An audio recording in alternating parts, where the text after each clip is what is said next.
teman-teman, kenalin nama aku Putri Lestari dengan NIM 0102 1282222743 dari Ekonomi Pembangunan Angkatan 2022. Di sini saya akan menjelaskan dalam rangka memenuhi tugas mikroekonomi Islam yang berjudul Distorsi Pasar dalam Ekonomi Islam. Jangan di-skip dan tonton terus sampai akhir.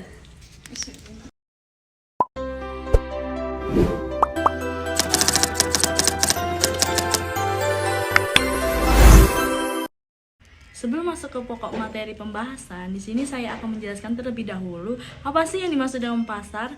Nah, pasar merupakan tempat bertemunya antara permintaan dan penawaran yang harus berlangsung secara adil, atau tempat bertemunya antara penjual dan pembeli yang secara adil tanpa adanya rugi satu sama lain.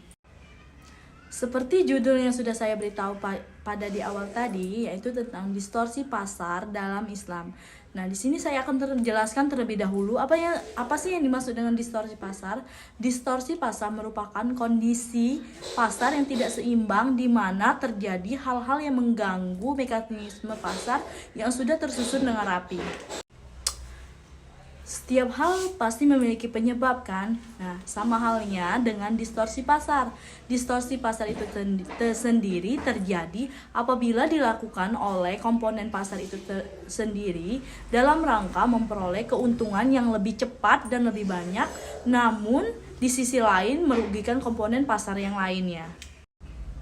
Pada garis besarnya, ekonomi Islam itu mengidentifikasi 3 bentuk distorsi pasar. Yang pertama yaitu distorsi permintaan dan penawaran. Yang kedua yaitu tadlis atau penipuan. Yang ketiga yaitu gahar atau keracauan. Di sini saya terlebih dahulu akan menjelaskan tentang distorsi permintaan dan distorsi penawaran. Distorsi permintaan dan penawaran terbagi menjadi 2. Yang pertama yaitu bai najasi. Merupakan transaksi najasi ini diharamkan karena si penjual menyuruh orang lain memuji barangnya atau menawar dengan harga yang tinggi sehingga orang lain tertarik untuk membeli barang tersebut. Yang kedua yaitu iktikar. Iktikar ini seringkali diartikan sebagai monopoli atau penipuan. Suatu kegiatan masuk ke dalam kategori iktikar apabila yang pertama mengupayakan adanya kelangkaan barang baik dengan cara menimbun stok atau yang lainnya, menjual dengan harga yang lebih tinggi dibandingkan dengan harga sebelumnya. Yang ketiga yaitu mengambil keuntungan yang lebih tinggi dibandingkan dengan keuntungan sebelum komponen 1 dan 2 dilakukan. Nah, seperti contoh pada saat COVID-19 kemarin yaitu terjadinya penimbunan masker yang mengakibatkan kelangkaan terjadi di mana-mana dan harganya itu melambung tinggi sekali. Tadlis atau penipuan adalah situasi di mana salah satu dari pihak yang berinteraksi berusaha untuk menyembunyikan informasi dari pihak lainnya. Informasi yang disembunyikan berupa jumlah, kualitas, harga, dan lain-lain.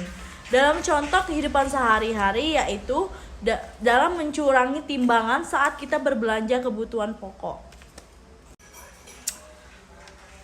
Selanjutnya yaitu macam-macam tadlis. Yang pertama yaitu ada tadlis dalam kuantitas.